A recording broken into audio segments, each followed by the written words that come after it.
Então, vamos lá. Vamos dar sequência ao nosso estudo dentro dos princípios do direito penal e agora nós avançamos a análise do princípio da dignidade da pessoa humana. Você pode encontrar um sinônimo também de princípio da humanidade. E claro, esse princípio ele é muito amplo, ele pode ser analisado de N formas possíveis. O nosso aspecto aqui, o nosso viés, é naturalmente traduzi-lo de acordo com a aplicação do direito penal. Você acha que o princípio da dignidade da pessoa humana é importante? Sabe onde que ele está respaldado? Ele já está previsto no artigo 1º, inciso 3 da Constituição Federal. Nós temos aqui o princípio da dignidade da pessoa humana como um dos fundamentos da República Democrática Brasileira. Então nós precisamos garantir a análise desse princípio porque ele também deriva de regulamentos e convenções internacionais acerca do tema. Então, com o passar do tempo, tornou-se muito mais efetiva a proteção a todo custo dos direitos fundamentais do indivíduo. E a observância a esses direitos fundamentais acaba por assegurar ao indivíduo a preservação da sua dignidade, da sua humanidade. E olha só, para que nós possamos evoluir no tema aqui do princípio da dignidade da pessoa humana, nós trabalharemos com ele em dois aspectos. O primeiro, no que diz respeito a um aspecto denominado subjetivo. Por que aspecto subjetivo, professor? Porque esse aspecto aqui, ele tem por função assegurar um mínimo existencial.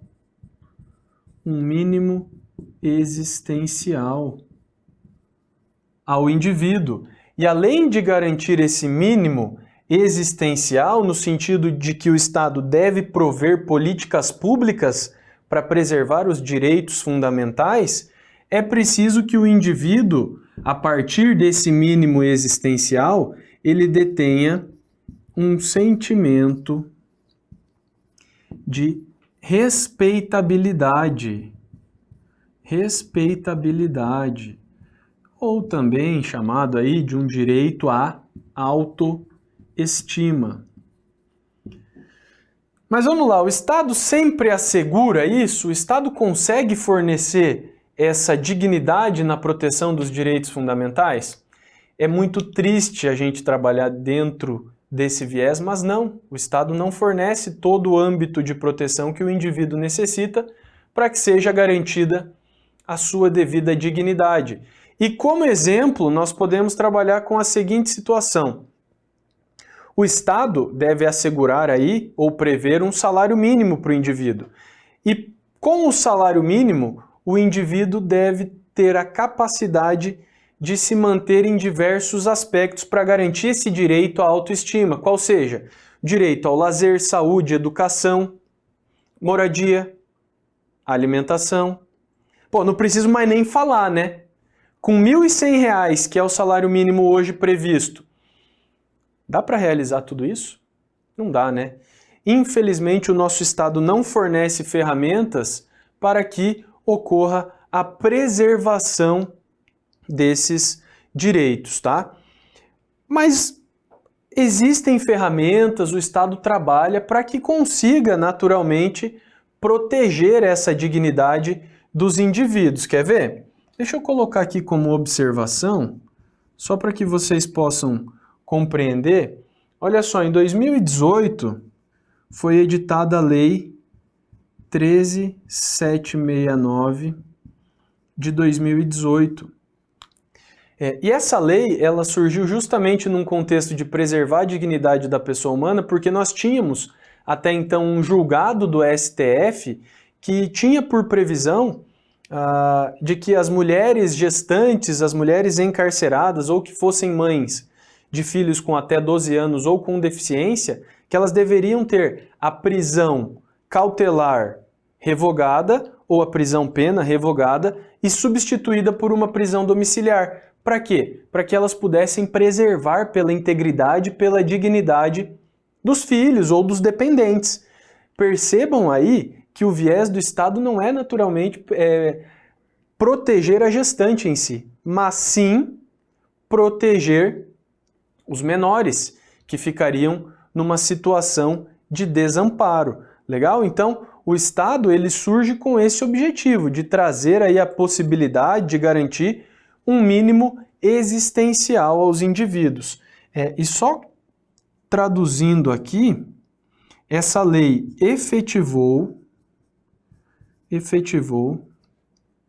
o posicionamento do STF no HC 143641 do Estado de São Paulo. Nesse HC aqui foi muito interessante porque a Defensoria Pública colocou como paciente, ou seja, como as pessoas que propuseram o habeas corpus, todas as gestantes ou mães que tinham os filhos sob sua dependência e que se encontravam em situação de cárcere. Então nós temos doutrinadores, aí César Roberto Bittencourt, temos Alessandro Barata, alguns da velha guarda, outros da nova guarda, Renato Marcão, por exemplo, que eles entendem que o cárcere hoje, da maneira como está constituído, ele é absolutamente um estado de coisas inconstitucional. Por quê? Porque ele não possibilita a real reintegração do indivíduo. Mas isso nós deixamos para discutir em outro momento. E o outro aspecto aqui que é importante analisarmos acerca do princípio da dignidade da pessoa humana é um aspecto objetivo, em que nós trabalharemos com as penas proibidas. Penas proibidas, que estão previstas lá no artigo 5º, inciso 47 do texto constitucional. Quais penas não podem ser aplicadas? A pena de morte, salvo em caso de guerra declarada, a pena de caráter perpétuo, a pena de banimento, a pena de trabalho forçado e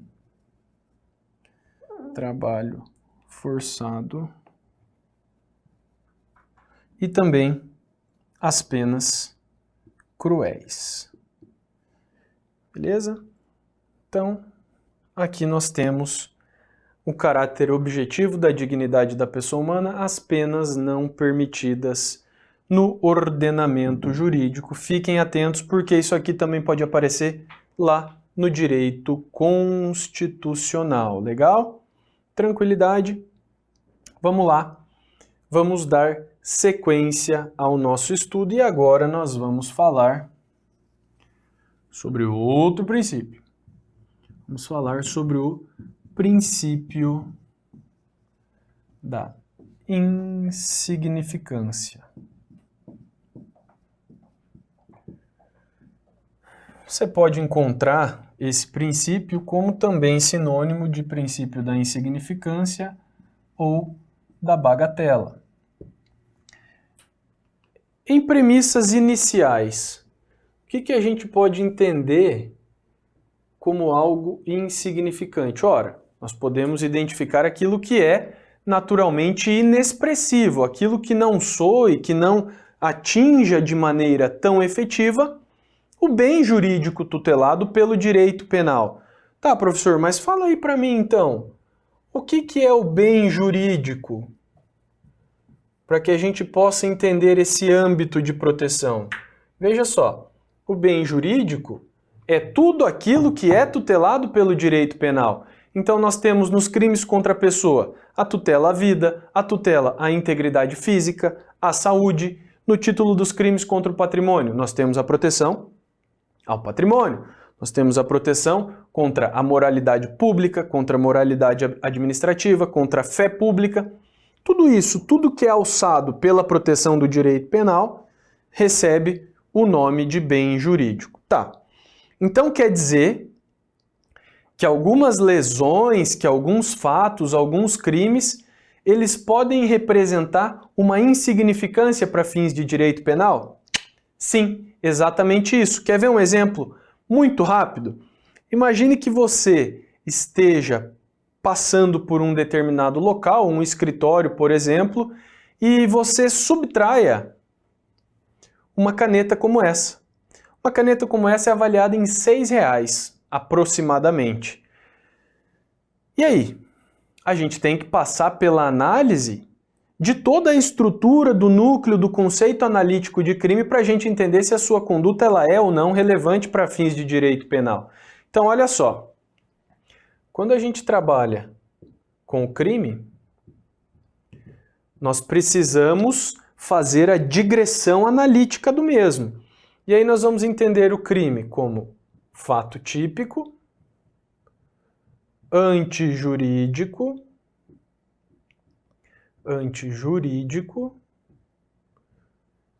e culpável. Esses são os elementos do crime, fato típico, antijurídico e culpável. E claro, cada um deles, cada um dos elementos, ele vai se ramificar. Para a gente falar do fato típico, que é onde a gente vai estudar o nosso princípio, nós precisamos saber os 4 elementos dos quais também teremos ramificação. Nós teremos aqui uma conduta, um resultado, nós teremos o nexo causal e nós teremos a chamada tipicidade. Cada uma dessas situações também se abre, tá? Então, da conduta a gente pode falar de ação, omissão, dolo ou culpa. No resultado a gente pode falar em resultado jurídico e naturalístico. O nexo de causalidade a gente pode falar sobre causa e concausa. E na tipicidade, que é onde nós vamos trabalhar, a tipicidade ela pode ser formal ou material.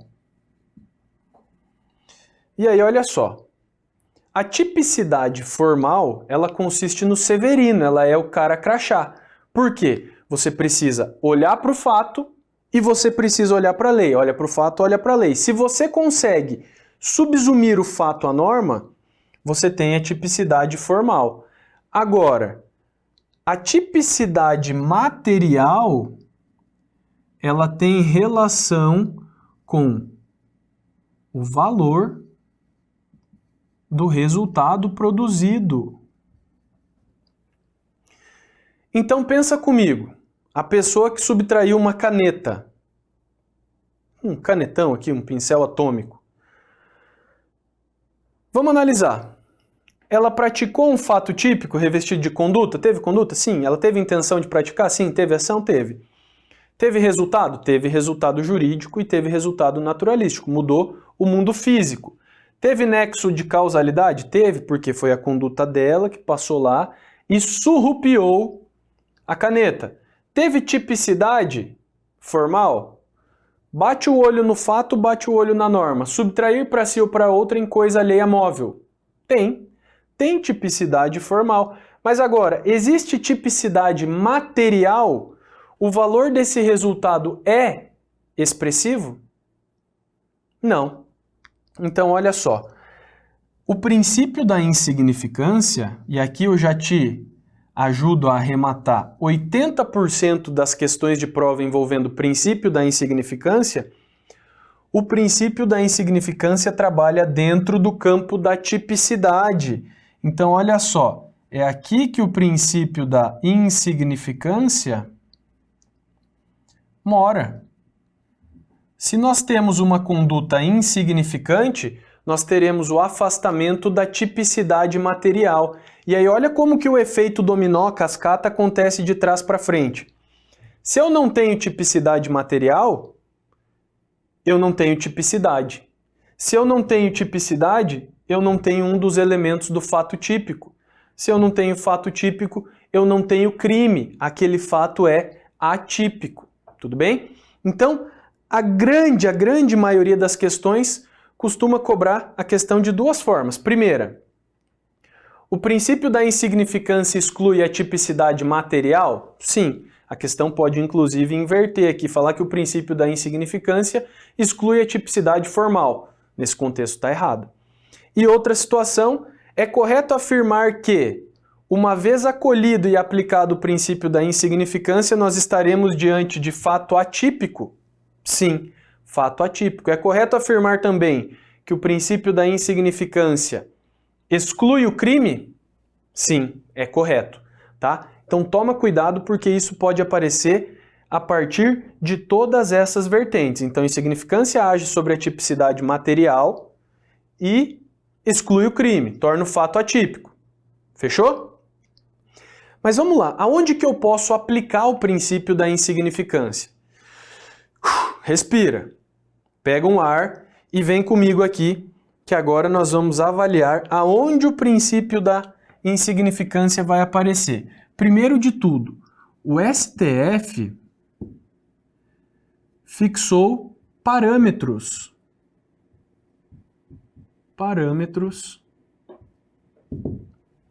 para sua aplicação. Tá, e quais são esses parâmetros aí para a aplicação do princípio da insignificância? Você vai ter que lembrar de uma técnicazinha mnemônica, tá? Mas ela é bem fácil, tá? Você vai lembrar da Mari.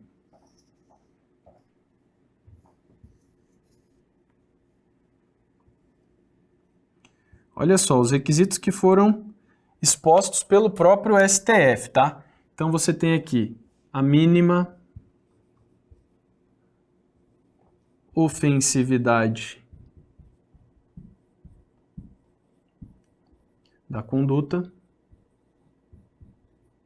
Você tem a ausência de periculosidade social da ação. Você tem o reduzidíssimo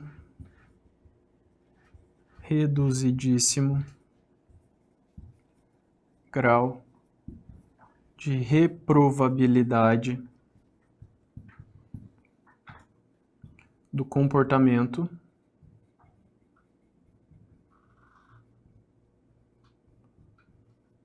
e você tem a inexpressividade da lesão. Então aqui, antes que você entre em colapso, lembre-se que nós temos requisitos cumulativos. Eu preciso do preenchimento dos 4 requisitos para possibilitar aqui a aplicação do princípio da insignificância. A doutrina já veio, já questionou, falou, pô, mas esses requisitos aqui são estritamente redundantes. Por que que eu trago para você, meu amigo? Porque o CESP eventualmente cobra a nomenclatura, tá? Aqui pode aparecer como reduzidíssimo ou como reduzido. Eu coloco o reduzidíssimo porque é a expressão da forma como foi extraída lá do julgado do STF, tá? Então você tome consciência e tome nota desses 4 requisitos. Isso aí tem que estar bem forte, bem firme na sua cabeça, legal? Você não pode perder questão por conta disso. E aí vamos falar aqui, ó, sobre os crimes que comportam a aplicação do princípio. Vamos lá, aqui a gente pode colocar os crimes patrimoniais,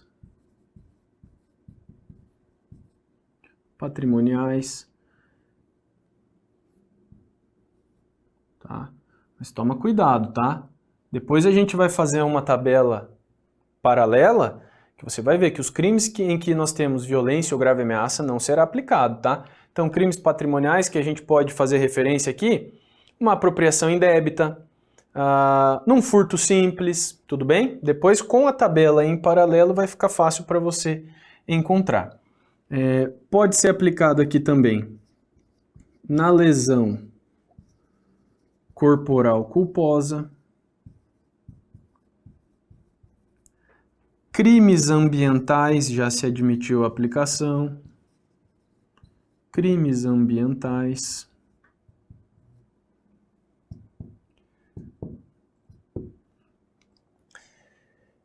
e vou colocar aqui em preto o descaminho. Descaminho, desde que seja em valor até R$20.000. Já eu volto para explicar essa situação, tá? Isso aqui nós vamos colocar numa tabela comparativa, depois vamos tentar afastar tudo certinho aqui para ver se nós conseguimos colocar na mesma imagem para você conseguir reproduzir. Então vamos lá. Crimes que não comportam.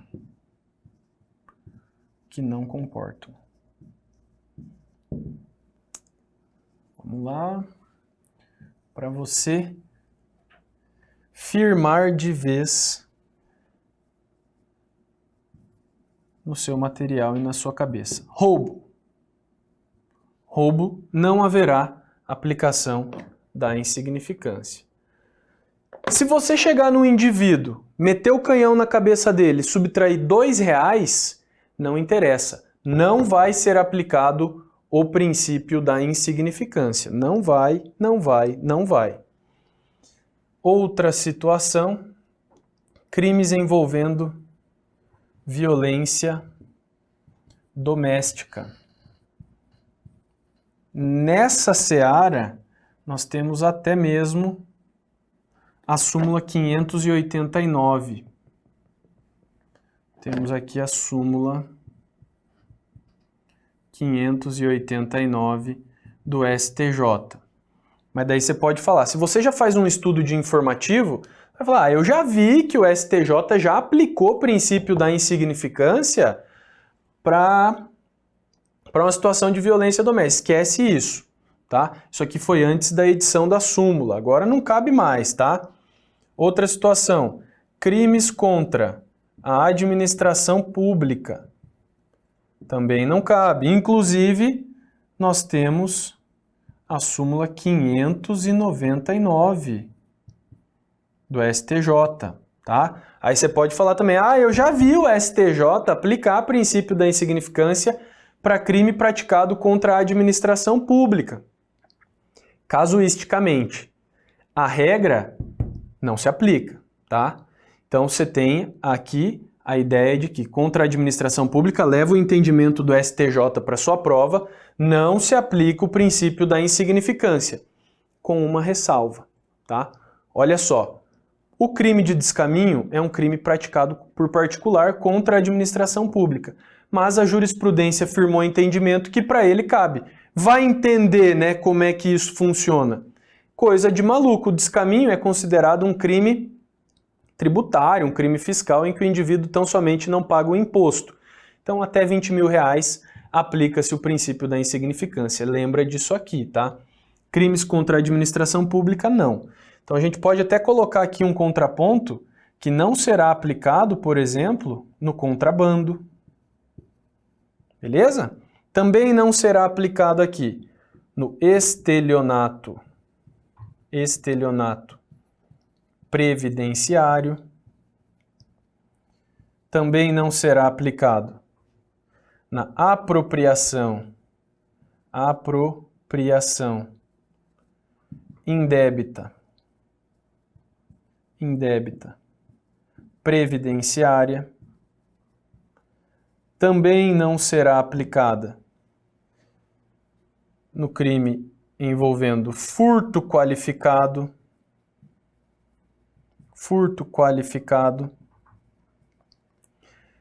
também não nas questões envolvendo lei de drogas, tá? Porque, eventualmente, a pequena quantidade de droga, ela já é suficiente para consumar, para materializar um delito. Então, por exemplo, se o indivíduo vende uma vela dessa daqui, o indivíduo vende um baseado que tenha 20 gramas de maconha. Porra, o ato de comercializar, a lei não fala em quantidade, então já é o pressuposto para que haja aqui, para que não seja aplicado o princípio da insignificância. Olha só, uma outra situação que eu vou acrescentar aqui nos crimes que comportam, tá? Olha só, mas eu quero que você fique atento no casuísmo, tá? Quando a gente fala lá em munições, munição de arma de fogo. Então, sabe os indivíduos que têm aqueles pingentes, chaveiros, que é composto por uma munição? Eventualmente ela pode estar com a carga lá, com o explosivo. Mas, em razão da pequena quantidade, por não ter ali todos os complexos mecanismos suficientes para produzir o disparo, entende-se que pode ser aplicado o princípio da insignificância. Legal? Tá. E quando puder aplicar o princípio da insignificância? A gente já viu que com relação ao valor, lá no descaminho, nós temos a determinação de que se aplica até 20 mil reais. É um contrassenso, tá? Eu não estou concordando com isso, só estou passando a questão já positivada. E nos crimes em que se aplica? E nos crimes patrimoniais? Olha só. Não é pacífico, tá? Mas existe uma orientação de que deve ser aplicado aquelas situações que correspondam até 10% do salário mínimo vigente. Do salário mínimo vigente. Tá? Então, nos crimes patrimoniais, até 10% do salário mínimo vigente. Tem mais uma observação e uma ressalva que eu quero fazer aqui em arremate. Olha só. Uma observação que é muito importante é que nós podemos até estar numa situação que seja insignificante, em que o valor seja desproporcional, mas deve ser levado em consideração o que aquele bem representa para a vítima. Então, olha só, deve ser levado em consideração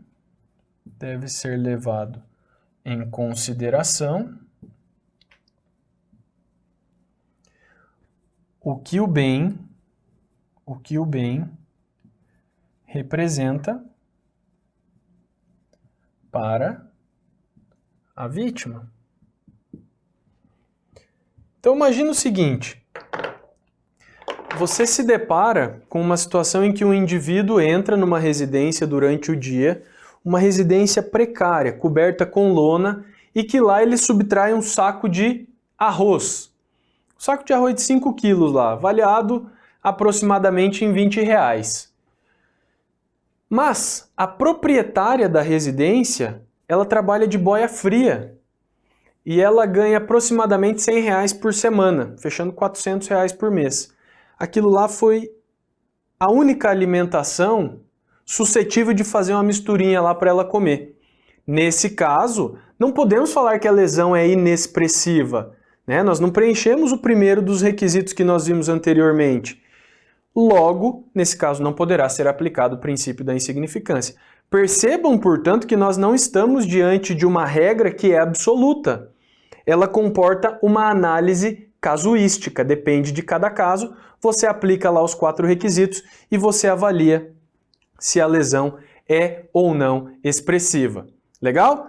Então, veja só, nesse bloco nós conseguimos fazer um apanhado bem interessante aí acerca do princípio da dignidade da pessoa humana e vimos todos os elementos envolvendo a possibilidade ou não de aplicação do princípio da insignificância. Legal?